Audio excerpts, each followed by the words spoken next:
ఓం శాంతి 2/11/2023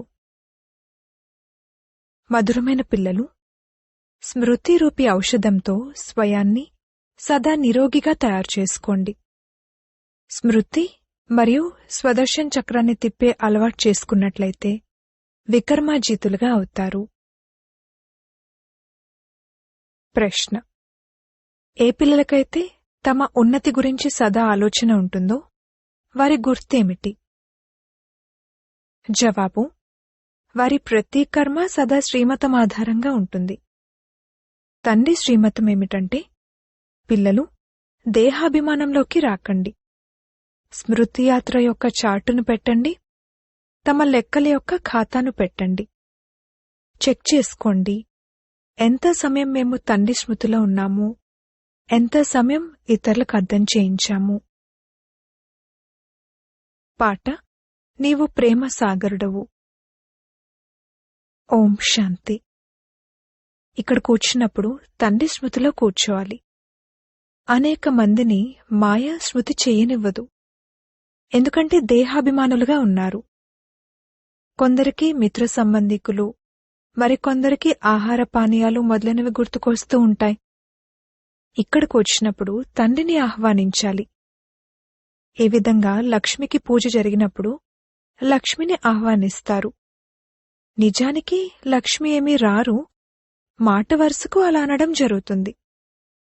అలా మీరు కూడా తండ్రిని స్మృతి చేయండి లేక ఆహ్వానించండి.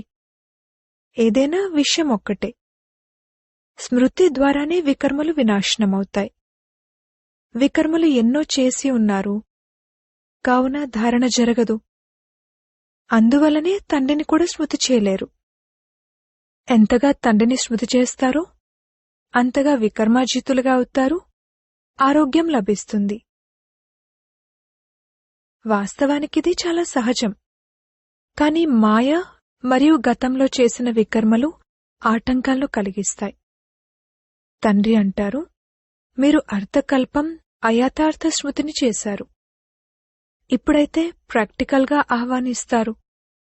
ఎందుకంటే వారు రానున్నారు, మురళిని వినిపించనున్నారు అని మీకు తెలుసు. కానీ ఈ స్మృతి అనేది అలవాటుగా అయిపోవాలి. సదా నిరోగులుగా తయారు చేసేందుకు సర్జన్ మందునిస్తున్నారు, నన్ను స్మృతి చేయండి అని. అప్పుడు మీరొచ్చి నన్ను కలుసుకుంటారు. నన్ను స్మృతి చేయడం ద్వారానే వారసత్వాన్ని పొందుతారు. తండ్రిని మరియు మధురమైన ఇంటిని స్మృతి చేయాలి. ఎక్కడికైతే వెళ్లేదుందో దానిని బుద్ధిలో ఉంచుకోవాలి. తండ్రి ఇక్కడికొచ్చి సత్యమైన సందేశాన్ని ఇస్తారు.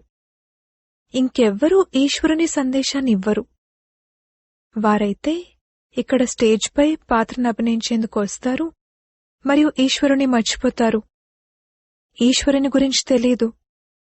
వారిని వాస్తవానికి సందేశకులు, మెసెంజర్లు అని అనలేరు.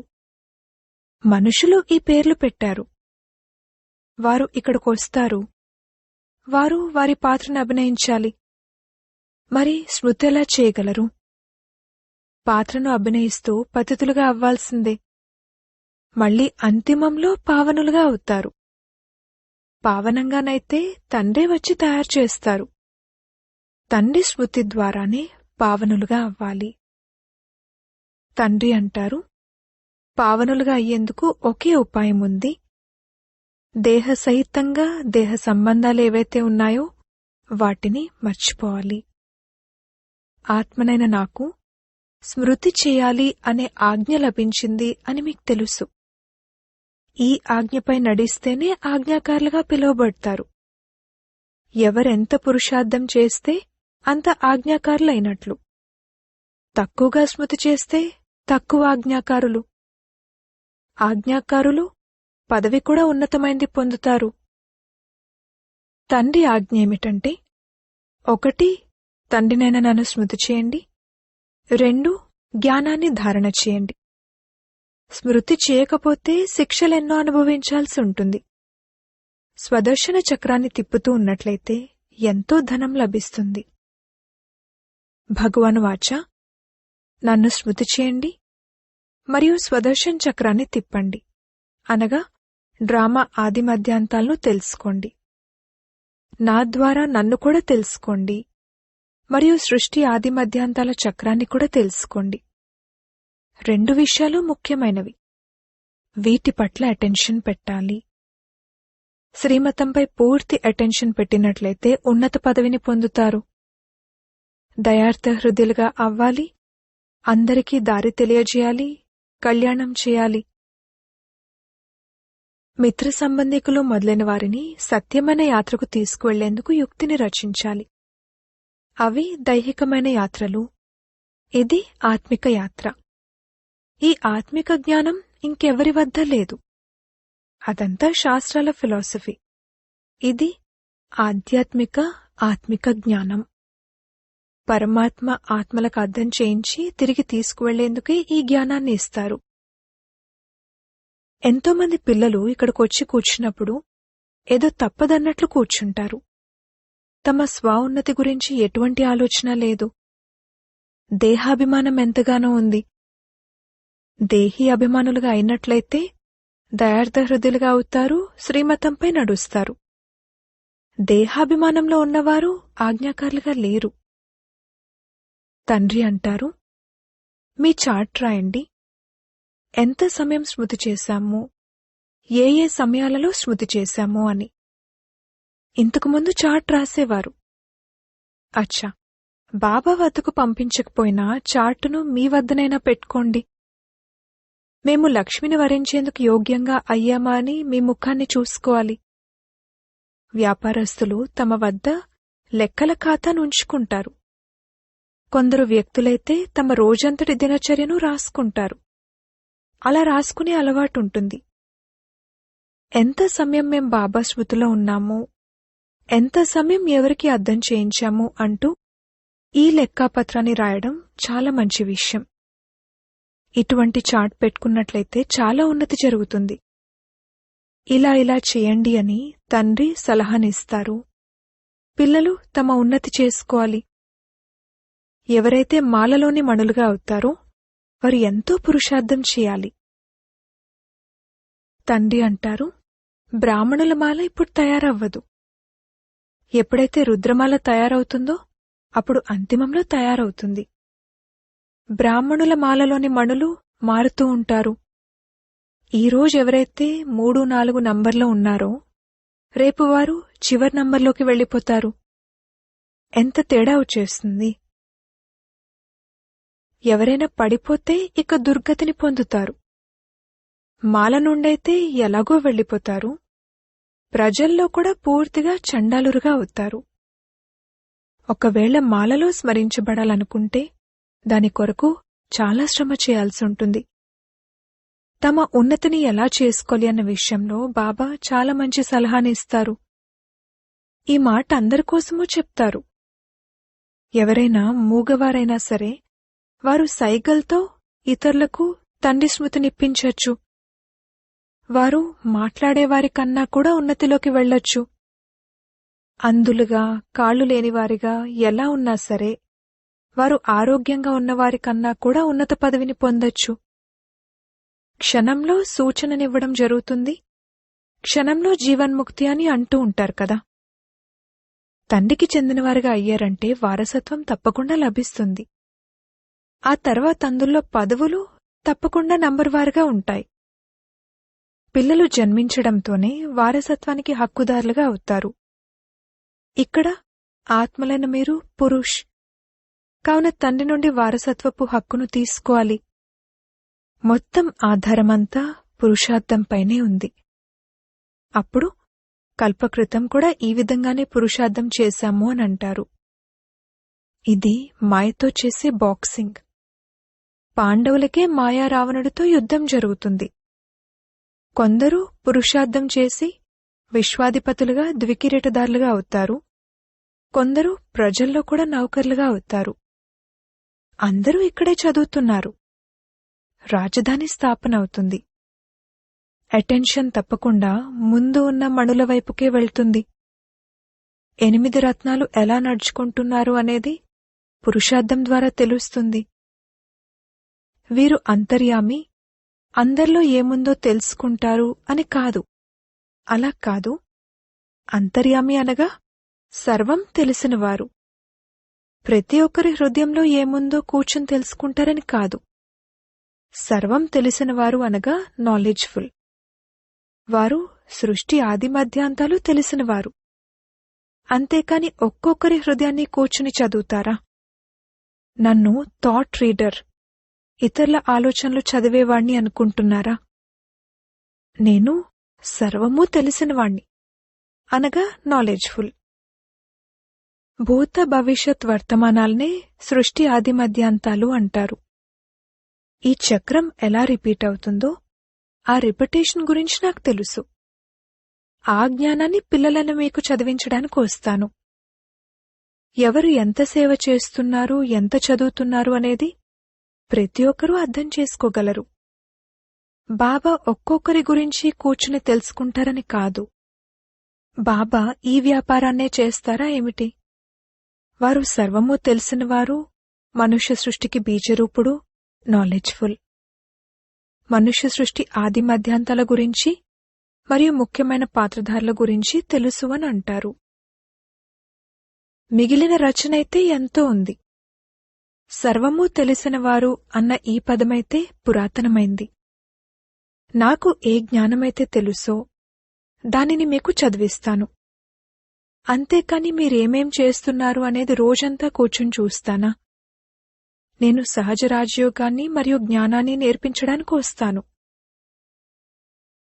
తండ్రి అంటారు, పిల్లలైతే ఎంతోమంది ఉన్నారు. నేను పిల్లలెదురుగా ప్రత్యక్షమై ఉన్నాను. కార్యవ్యవహారమంతా పిల్లలతోనే ఉంది. ఎవరైతే నాకు పిల్లలుగా అవుతారో వారికి నేను తండ్రిని. అయితే వారు సొంత పిల్లలా లేక సవతి పిల్లలా అన్నది నేను అర్థం చేసుకోగలను. ప్రతి ఒక్కరూ చదువుకుంటున్నారు. శ్రీమతం అనుసారంగా కర్మంలోకి రావాలి, కళ్యాణకారులుగా అవ్వాలి. బృహస్పతి వారాన్ని వృక్షపతి వారమని కూడా అంటారని పిల్లలైన మీకు తెలుసు. వారు వృక్షపతి కూడా మరియు శివుడు కూడా ఇరువురూ ఒక్కరే. గురువారం రోజున పిల్లలను స్కూల్లో కూర్చోబెడతారు. ఏ విధంగా సోమనాథుని రోజు సోమవారం, శివ్బాబా సోమరసాన్ని తాగిస్తారు. నిజానికి వారి పేరు శివ, కాని చదివిస్తారు కావున సోమనాథుడు అని అన్నారు. రుద్రుడు అని కూడా సోమనాథుణ్ణే అంటారు. రుద్రజ్ఞాన యజ్ఞాన్ని రచించారు కావున జ్ఞానాన్ని వినిపించేవారిగా అయినట్లు. వారికి ఎన్నో పేర్లు పెట్టారు కావున వాటిని వివరించడం జరుగుతుంది. ప్రారంభం నుండి ఈ ఒక్క యజ్ఞమే కొనసాగుతుంది. మొత్తం పాత సృష్టి యొక్క సామాగ్రి అంతా ఈ యజ్ఞంలో స్వాహ అవ్వనున్నదని ఎవ్వరికీ తెలీదు. మనుషులెవరైతే ఉన్నారో, మిగిలినవేవైతే ఉన్నాయో అన్ని తత్వాల సహితంగా పరివర్తన అవ్వనున్నాయి. ఇదంతా కూడా పిల్లలు చూడనున్నారు. చూసేవారు గొప్ప మహావీరులై ఉండాలి. ఏం జరిగినా సరే వారిని మర్చిపోకూడదు. మనుషులైతే అయ్యో అయ్యో అంటూ ఆర్తనాదాలు చేస్తూ ఉంటారు. మొట్టమొదటైతే ఇలా అర్థం చేయించాలి. కొద్దిగా ఆలోచించండి. సత్యుగంలో ఒక్క భారతే ఉండేది. మనుషులు చాలా కొద్దిమందే ఉండేవారు. ఒకే ధర్మం ఉండేది. ఇప్పుడు కలియుగాంతంలో ఎన్ని ధర్మాలున్నాయి? ఇవి ఎంతవరకు కొనసాగుతాయి? కలియుగం తర్వాత తప్పకుండా సత్యుగం వస్తుంది. ఇప్పుడు సత్యుగ స్థాపనను ఎవరు చేస్తారు? రచయితైతే ఒక్క తండ్రే. సత్యుగ స్థాపన మరియు కలియుగ వినాశనం జరుగుతుంది. ఈ వినాశనం ఎదురుగా నిలబడి ఉంది. ఇప్పుడు మీకు తండ్రి ద్వారా భూత భవిష్యత్ వర్తమానాల జ్ఞానం లభించింది. ఈ స్వదర్శన చక్రాన్ని తిప్పాలి. తండ్రిని మరియు తండ్రి రచనను స్మృతి చేయాలి. ఇది ఎంత సహజమైన విషయము. పాట నీవు ప్రేమసాగరుడవు. చిత్రాలలో జ్ఞానసాగరుడు, ఆనందసాగరుడు అని రాస్తారు. అందులో ప్రేమసాగరుడు అన్న పదం తప్పకుండా ఉండాలి. తండ్రి మహిమ పూర్తిగా వేరు. సర్వవ్యాపి అని అనడంతో మహిమంతటినీ సమాప్తం చేసేస్తారు. కావున ప్రేమ సాగరుడు అన్న పదాన్ని తప్పకుండా రాయాలి. ఇది అనంతమైన తల్లిదండ్రుల ప్రేమ. దీని గురించే మీ కృపతో సుఖపు ఖజానా అని గానం చేస్తారు. కాని ఏమీ తెలీదు. ఇప్పుడు తండ్రి అంటారు, మీరు నన్ను తెలుసుకోవడం ద్వారా సర్వమును తెలుసుకుంటారు. నేనే సృష్టి ఆదిమధ్యాంతాల జ్ఞానాన్ని అర్థం చేయిస్తాను. ఒక్క జన్మ విషయం కాదు, మొత్తం సృష్టి యొక్క భూత భవిష్యత్ వర్తమానాల గురించి వారికి తెలుసు. మరి బుద్ధిలోకి ఎంతగా రావాలి? ఎవరైతే దేహీ అభిమానులుగా అవ్వరో వారికి ధారణ కూడా జరగదు. మొత్తం కల్పమంతా దేహాభిమానం కొనసాగింది. సత్యుగంలో కూడా పరమాత్మని జ్ఞానం ఉండదు. ఇక్కడకు పాత్రను అభినయించేందుకు వస్తారు మరియు పరమాత్మ జ్ఞానాన్ని మర్చిపోతారు. ఆత్మ ఒక శరీరాన్ని వదిలి ఇంకొకటి తీసుకుంటుంది అనైతే అర్థం చేసుకుంటారు. కాని అక్కడ దుఃఖం యొక్క విషయం ఉండదు. జ్ఞానసాగరుడు, ప్రేమసాగరుడు, ఇది తండ్రి మహిమ. మన్మనాభవ మధ్యాజీభవ అనేది ఒక బిందువు. ఇది లభించడంతో మనం విషయసాగరం నుండి క్షీరసాగరంలోకి వెళ్ళిపోతాము. స్వర్గంలో పాలనదులు, నేతి నదులు ప్రవహిస్తాయనంటారు కదా. ఇదంతా మహిమ. అంతేకాని పాలు, నేతి నదులు ఏమైనా ఉంటాయా? వర్షం నుండైతే నీరొస్తుంది. మరి నెయ్యి ఎక్కడి నుండొస్తుంది? ఇది అక్కడి గొప్పతనానికి గుర్తుగా చెప్పారు. స్వర్గమని దేన్నంటారో కూడా మీకు తెలుసు. అజ్మేర్లో మోడలుంది కాని ఏం అర్థం చేసుకోరు. మీరెవరికైనా అర్థం చేయిస్తే వెంటనే అర్థం చేసుకుంటారు. ఎలాగైతే తండ్రికి ఆది మధ్యాంతాల జ్ఞానముందో అలాగే పిల్లలైన మీ బుద్ధిలో కూడా తిరగాలి. తండ్రి పరిచయాన్ని ఇవ్వాలి. అక్యురేట్ మహిమను వినిపించాలి. వారి మహిమ అపారమైనది. అందరూ ఒకే విధంగా ఉండరు. ప్రతి ఒక్కరికి తమ తమ పాత్ర లభించి ఉంది.